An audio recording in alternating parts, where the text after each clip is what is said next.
Hello, Sales Nation. I'm your host, Will Barron, and welcome to another episode of the Salesman Podcast. On this episode, we have Louise Kursmark, and we're talking about how to land that, somewhat elusive, potentially $100,000 a year sales role. And anyone working in sales, this is what you should be aiming at. Most salespeople, if you put in the work, if you put in the time, if the effort, if you're listening to shows like this, obviously in your car or on YouTube, if you're watching it via video, you are likely to be in that realm of the person who can potentially grab a role like that and absolutely kill it in the world of sales. So we cover cover letters, CVs, or resumes if you're in the US. We call them CVs here in the UK, which, just to clarify that before people get confused and are not sure what the heck I'm talking about within the show. And it's good because I learned a lot, and I've always managed to get the sales roles that I've applied for in the past, and it turns out that I've either been really fluky with that in the medical device world and the roles that I've applied for, because I've only ever gone for the best companies and the best jobs in the business and what were available to me. So I've either been really fluky, or with all this extra knowledge, if I went back into sales now as a B2B salesperson, potentially could get even a better job than what I had previous. It was a great show, really enjoyed it. You can find more about Louise over at louisekursmark.com. And with that, let's jump into today's episode. Hi, Louise, and welcome to the Salesman Podcast. Thank you very much, Will. You are welcome. And today we're going to talk about those, and you can tell me, I guess, from your experience, whether they are elusive, but I was going to say the elusive 100K sales jobs. And it's a potentially lofty goal, but I think the best place to start is a 100K sales job isn't that well defined. For people who want, or salespeople listening who aspire to get those kind of roles, what do they need to do? What's the starting point for applying for these kind of things? Is it, I need to narrow down a 100K sales role in a specific industry, in a specific area for a few companies, and then focus my time on those companies? Or is it better to cast a wider net? What are your thoughts on that, Louise? I think the first thing is to do a little bit of self-analysis and understand what your value is, because people don't hire salespeople, or anyone for that matter, because they like you, because they hire because they have a need. And the more you can show that you can meet that need, the more interested they're going to be in you. So think about what your value is. What are you really good at? What do you love to do? What do you have a record of doing? And then you can match those up to companies and industries that you think are going to offer you opportunities. It's not so much a matter of seeing a list of jobs and picking from a list. It's really finding a company or an individual that you can connect with, making the case for yourself, and, which is natural for salespeople, selling yourself into the position. Brilliant. So you've already blown my mind, Louise, because I've never gone about getting a sales job that way. I've always done this the other way around of, I'll know the industry. My background's medical device sales, but I've known the industry or the ish kind of companies that I'd like to work for. And then I would have pitched to what they want to hear, rather than looking at myself and the positive traits that I have just naturally, and then sussing out a job that suits them, which makes loads more sense now you've put it that direction. Well, it does, but you've also hit on a really key point, and the reason I love to write sales resumes, and actually my first book was on that very subject, on resumes for $100,000 jobs for salespeople, because salespeople understand how to sell. You understand the process, and you understand you have to figure out what your customer needs, your prospect needs, and what you have to offer to them. So if you take that approach to your job search, as opposed to just sending in applications, you're going to be thinking about things from the level of your customer. And of course, that's always going to make you more successful. Okay. And when you talk about from the customer, which is it the company that you're pitching? Are you trying to narrow it down to a persona of the hiring manager? Are you trying to suss out who in HR would be picking up the CV in the first instance, or the resume? And I'll just clarify that in the UK we call them CVs, just for anyone listening who's wondering what I'm talking about. Where does this start? And where I want to go from this is, in my mind, when I first started applying for sales roles, I just thought it goes to the person who hires you. They print it out, they have a big pile, and they go yes, no, and then the interview. Again, you'll be able to give us more clarity on this, but when I last applied for sales roles and I talked to sales managers about it, it would come from HR would do all the work. They would then be emailed a form online which gives snippets of information and not even the whole of the resume. And then there'd be processes in place. So that made it more complex. So yeah, when in the first instance, we've put together the job that would be perfect for us. We've found a potential role that's been advertised. Who are we writing for when we are writing that CV and cover letter in the first instance? Is it for HR, hiring manager, just the company in general? Well, the process that you've described that you used in the past and how things have changed, any and all of those things can still happen. Some people are going to find a job by uploading their CV to a job bank and get selected by HR and then forward it on to the hiring manager. That does happen. Um, some people are going to find a job by making direct contact with that hiring manager, whether or not there's a job posted, making a Hmm. connection, having a conversation, expressing value, and then being kind of first of mind when something does open up. So all of those things can happen. So I would recommend that you start thinking about, first of all, what you're really good at, what value you bring, what kinds of problems you solve, and then, because it always does have to come down to the end user, the customer, the person who's going to be buying your services, how can you prove it? How can you show that you have had success at sales jobs in the past? And specific examples are extremely important to include in all of your materials, in your covering letter, in your CV, in your conversations with HR or with the hiring manager, your interviews. So you want to be thinking about specific examples that prove that. Unless you know detailed inside information about the specific problems of that hiring manager, it's kind of hard to tailor your materials just to that individual. So I would start by tailoring it to the company, the industry, what you know about the challenges, what works in that particular industry. Start with the bigger picture, and then as you get into the interview process, you can fine tune your message and add more examples that are going to support their role. But whether you're sending it directly to the manager or whether you're going through an upload and through human resources, you're still going to have the material on there that's going to capture their attention relatively quickly. They're Hmm. busy even when they're going directly to a person as opposed to an automated system. You need to have information in there that immediately establishes that you have the qualifications for the job. And then as you go deeper, you'll be able to make more of a connection. We're definitely going to go on to the very specifics of this, and hopefully at the end of it, we're going to have a clearer insight. But the actual answer is going to be to hire Louise, and she'll do the hard work for you. So that's the goal of this podcast. But before we get into the nitty gritty of what's going on the paper of the cover note on the CV, you've brought up a really interesting crossroads here for not just any sales role, not just the ones that are advertised, for these more elusive, the big ticket, the big premium sales roles that if you're not in one, you're trying to get there. And especially people who are listening to a podcast like this, they are that top 1-5% of salespeople that are trying to improve themselves and push things forward, and they're in sales for a career, not just for the job and some spare cash. Is it better, obviously subjective, but is it a better approach to be going directly to management in companies that you want to work at and networking with them? Or, and I don't know the answer to this, Louise, but are their hands tied that they have to advertise jobs through HR? They have to do things a certain way? Or is it worthwhile getting in and being known so that when a job comes up, you are first of mind, as you put it before? Yeah, that is a great question, and it is something that I advise to any person in any field at any level. That is always to go directly to the person who has the authority to hire you. That doesn't mean you're not going to have to jump through the hoops and go through the motions and follow the procedures, but you want to be someone who is already, in top of the list for an interview.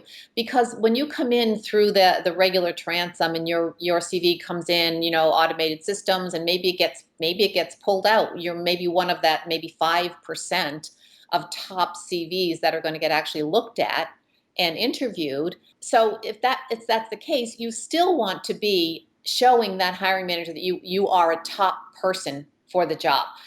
So if you go in through the automated systems, you have a small chance of getting interviewed. If you go in directly to the hiring manager, you have a much higher chance of getting interviewed. Ideally, you want to get a referral. and not just be a cold caller. And I think if Hmm. you're in sales, you know the value of that referral versus a cold call, right?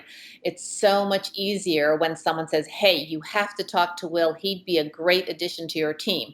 The hiring manager might not even have a job at that point, but here's about a great salesperson. It's worth a 10-minute conversation, or, he or she owes a favor to the person who referred you. So, they'll give you the time of day for at least have that conversation. When you can do that, you become immediately top of the list for interviews. If you have the qualifications and you have a referral and there is a job opening, you will get an interview. If you send it in through the process and you don't make that personal connection, your chances of getting an interview are in, I think I said, 5%. So go around the system, go directly to the person, be prepared and be respectful that they do have a process, but that doesn't mean you have to get in line with all the other sheep. Definitely, definitely. Well, for us salespeople, you're just improving the chances of conversion, as you said. Then that's brilliant. And for me, my experience from I've never been in sales management, but I've been really close to the managers that I've worked with in the past. Well, most of them anyway. And when someone comes in and they get a referral, like you just described, because sales is so high turnover, there's always somewhere, and obviously the UK is much smaller than the US or perhaps Australia or other places where people are listening. But within the UK, and sales is such high turnover, if you're willing to move or commute a little bit, there's generally a role within 5 6 months that people can be placed in, which is Exactly. brilliant. Exactly.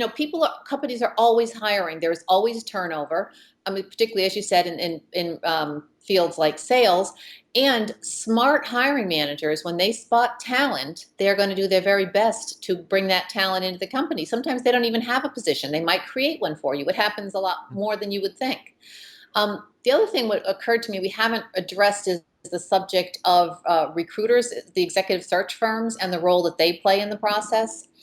And I think that that's an important channel that people who are in sales do not want to neglect, because those recruiters can be your best friend throughout your career. Because if you make a good impression on them and if they place you in a position, there's no reason they wouldn't come back to you for future positions or for referrals. And you have another great ally in your own network in terms of the employment landscape. Definitely. And I don't know your experience or whether it's different in different parts of the world, but I've never had that brilliant of an experience with recruitment in sales. In that I've always felt that I was just, oh, this might be a weird way of describing it, but just like a piece of meat to them that they place you somewhere, they get their big commission check, and then a year later they want to just stick you somewhere else. And they're obviously salespeople. They're very skilled salespeople in getting you to uh, focus in your mind to look at the different options and that. But yeah, is that the same in the States and elsewhere, or is that just the experience in general? I think that's the same worldwide from what I know. I've worked with a lot of, had connections with a lot of recruiters here in the US and then Europe, some in Asia and so forth. And exactly what you've described is the experience of most people in terms of you're a commodity to them. But if you think about what what's important to them, you're not really. What's important to them is their client, the hiring company who's paying their fee, right? So you or another interchangeable piece that fits in there is exactly, how you perceive, not to that extreme, but in some terms, they need to find a person with the exact set of skills and qualifications and talents that the hiring company is looking for. If you have it, they're all over you. They love you. They want to place you. If you don't have it, they're not going to give you the time of day. And I do think that some recruiters, just like in every profession, some are more professional, some are more long range focused, relationship based. And those are the ones that, if you are lucky enough to have a connection with one of those, they can be a really good ally for you. And they certainly can be valuable to you in the search process, because they're going to give you information and guidance as you go through the interview and selection process, because, of course, they want to make the placement. So I think you can use them judiciously. I would never rely on them. But in some cases, you're going to be going through the recruiter, because that's the first step in the application process. So you want to Mhm. understand what's important to them, and that is being a great match for that position. Good stuff. Yeah, I'm glad you agreed on that. That was an interesting insight. Obviously, you have dealt with far more of them than I have, and look, you get the same in sales. Some sales people are purely after just closing the deal and then binning off the prospect and not supporting them afterwards. I'm sure it's the same in recruiting, in that there's high quality recruiters there as well. Sure. And I want to get down to the nitty gritty here, Louise, next. And I want to get your insights from a sales specific perspective rather than just something that we could get on a blog post, because I want to make the most of your time here. Okay. And the structure of a CV, is this something that is just dead simple? We can look it up online. No one should ever make a mistake. It should be relatively straightforward.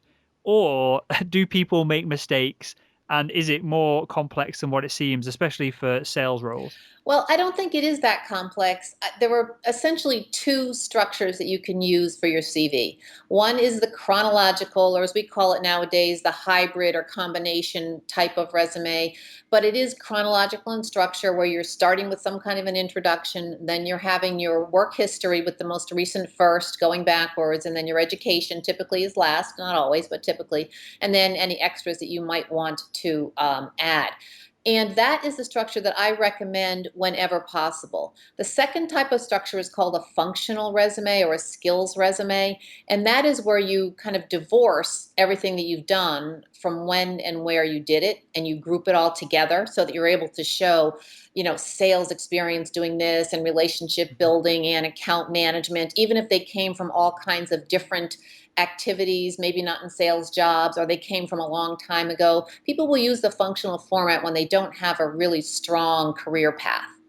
So I don't recommend using that format because employers don't like it, and it makes them start looking for what's wrong here.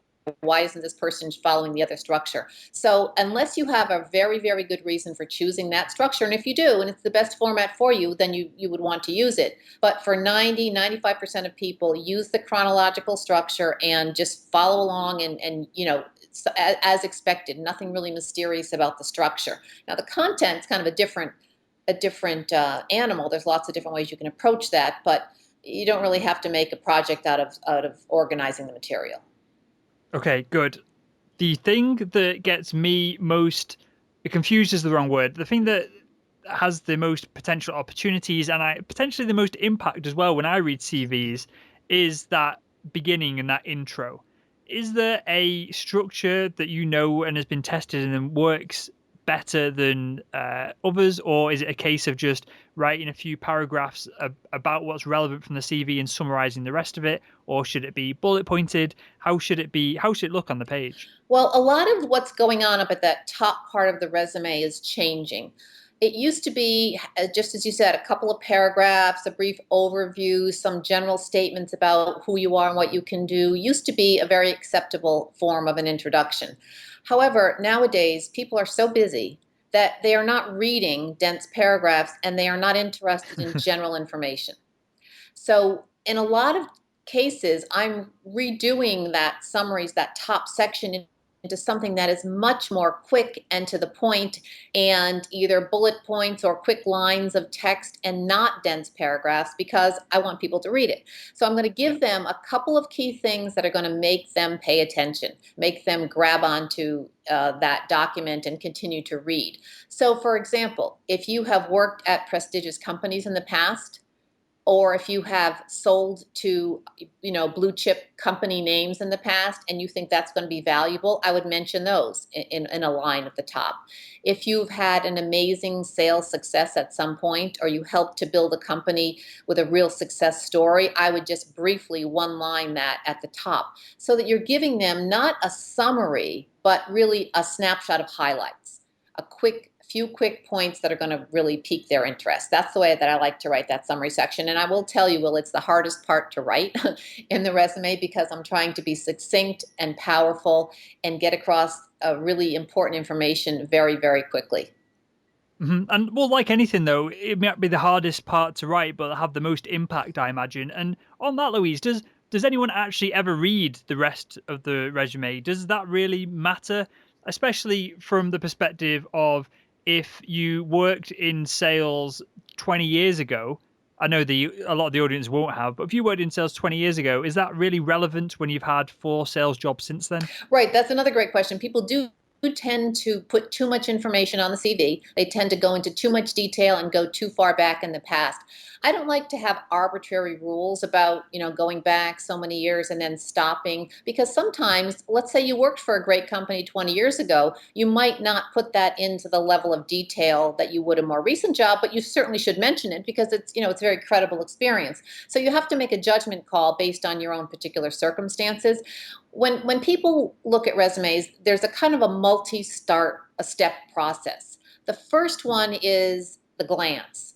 And I think there was a survey a year or two ago that proved that recruiters, hiring managers, on their first look at a resume, they're spending 6 seconds.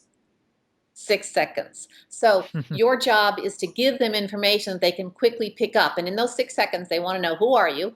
Where have you been? And what are a couple things that you've done? And where did you go to school? So you have to structure the document so they can quickly see a couple successes, your career chronology, your dates of employment, and your education. If they like what they see, if it's relevant to something that they are hiring for, then they're going to spend more time on the second view actually reading some of the content. So you have to have a balance of quick hits of information and then a little bit of richer, deeper, more nuanced information that they can pick up on that secondary read.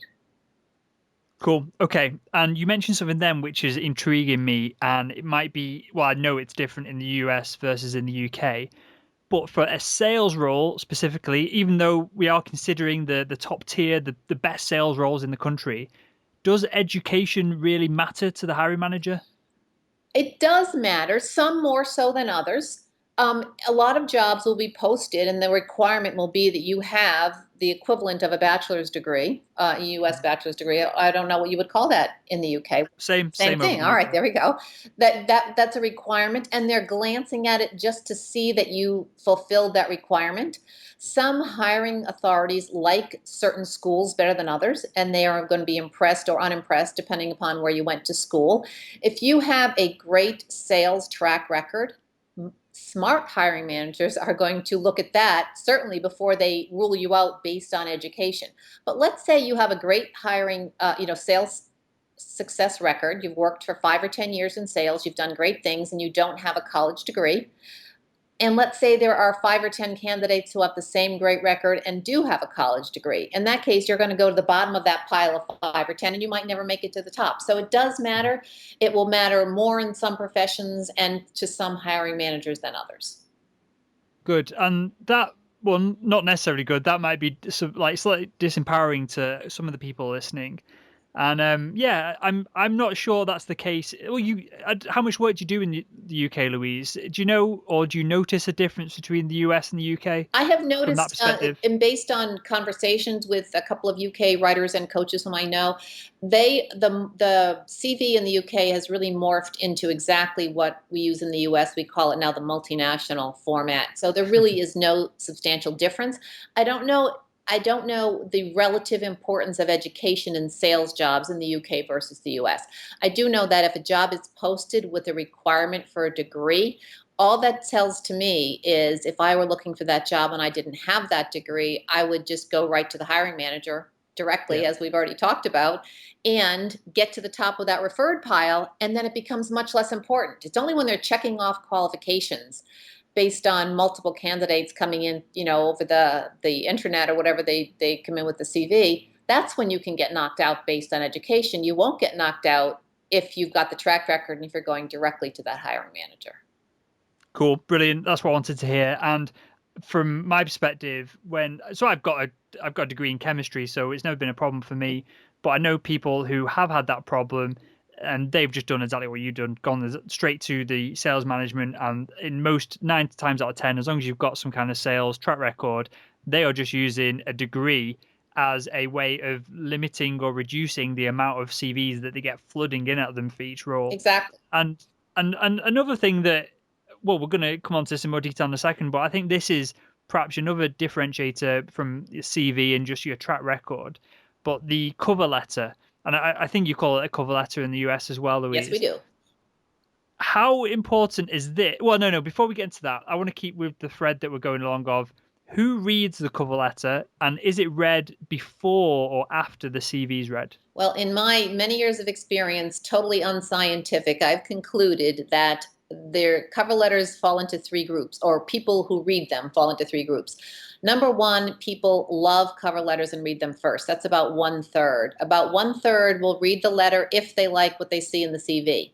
And the other 1/3 has no interest and will never read it. It almost seems to fall into that 1/3, 1/3, 1/3 grouping. So you have to write your cover letter for the first two groups, and you can't do anything about the second group, but that does tell me that I don't want to include anything in that cover letter that is really important and leave it out of the CV, because Okay. some people will never read that letter.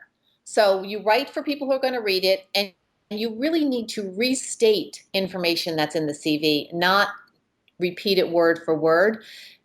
I like to write letters now that, following on the theme I mentioned already about the CV, shorter, sharper, to the point, not a whole, when I was 10 years old and then I went to this school and then I did that. Once again, people are not that interested yet in you, and they don't have a lot of time to read it. So give them something quick and tell them about when you were selling such and such, you closed this great deal, or you met an impossible goal, or you did something wondrous in your world of sales.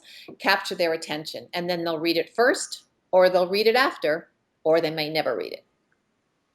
That's fascinating. I'd no idea that there was the three groups there. I assumed that people would skim that and then dive into the CV, which leads me to ask then, what is, other than perhaps the length of it, what is the difference between the intro on the CV and the cover letter itself? Well, it is different because it's a different form of communication. You're writing directly to someone in a letter format, more of a narrative format, versus the kind of resume speak that's a little bit more choppy, I guess would be a way to describe it.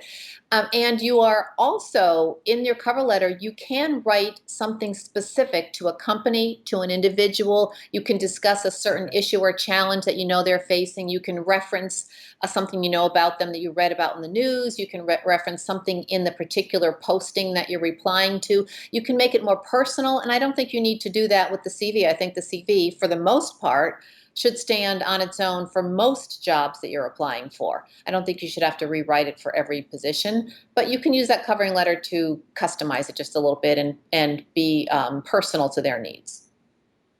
Brilliant, brilliant. Again, I did not realize that the which is crazy because I've applied for loads of sales jobs and had a bunch of sales jobs, but I didn't realize that it was more of a letter that, yeah, you can get more personal with it. It's an opportunity to build a bit of rapport perhaps before you get the call for the interview.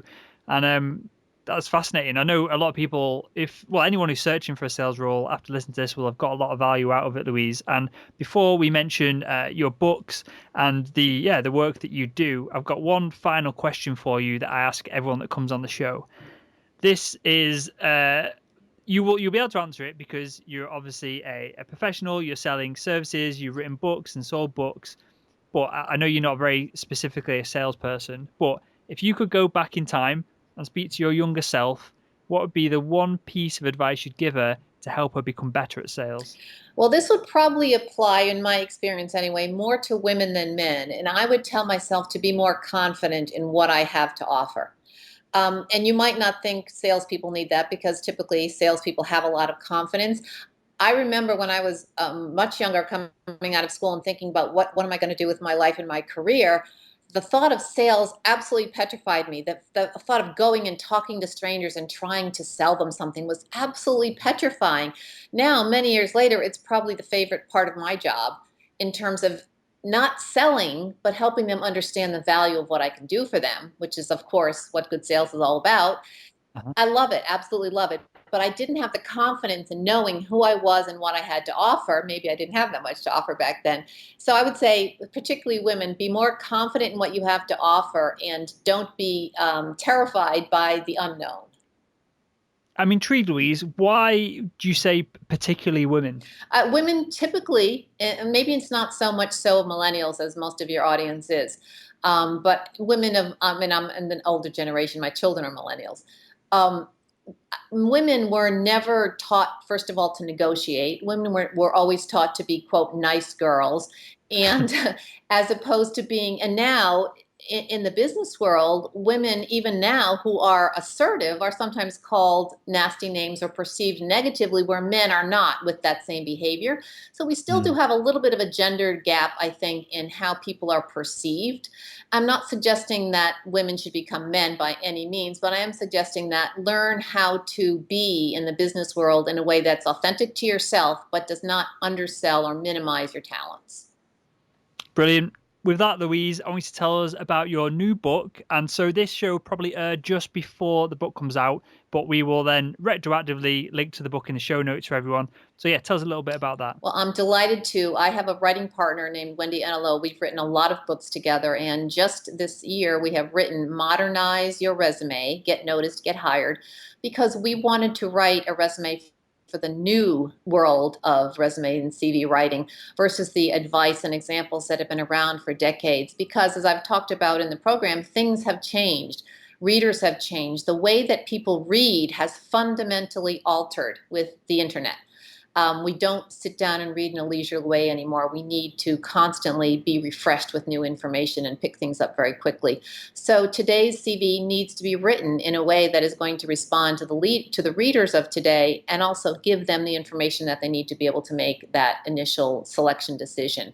So we've written a book called Modernize Your Resume with all of our best advice and tips, examples from great writers, and just something that's for today's readers more so than yesterday's. Brilliant. And Louise, for anyone listening now who is searching for a sales job, perhaps they're not having the best of luck, they're not getting the interviews that they think that they should be in the running for, and they've listened to the podcast and their mind has been melted by everything that they've got to do and all the work that goes into a CV, how can they get in contact with you and take you up on your offer of being a professional resume writer? Well, I would love to hear from them, even if they just want a quick review of the current CV. I'm happy to give advice and then a proposal for services if I think it's appropriate. They can go to my website, which is louisekursmark.com, and they'll find all kinds of information and a link to connect with me. They can upload their CV and send it along and reference the show, and I'll be extra nice and give you lots of good attention. Brilliant, brilliant stuff. And with that, Louise, I just want to thank you for your time today. And I want to thank you for coming on the Salesman Podcast. It was a pleasure. Thank you.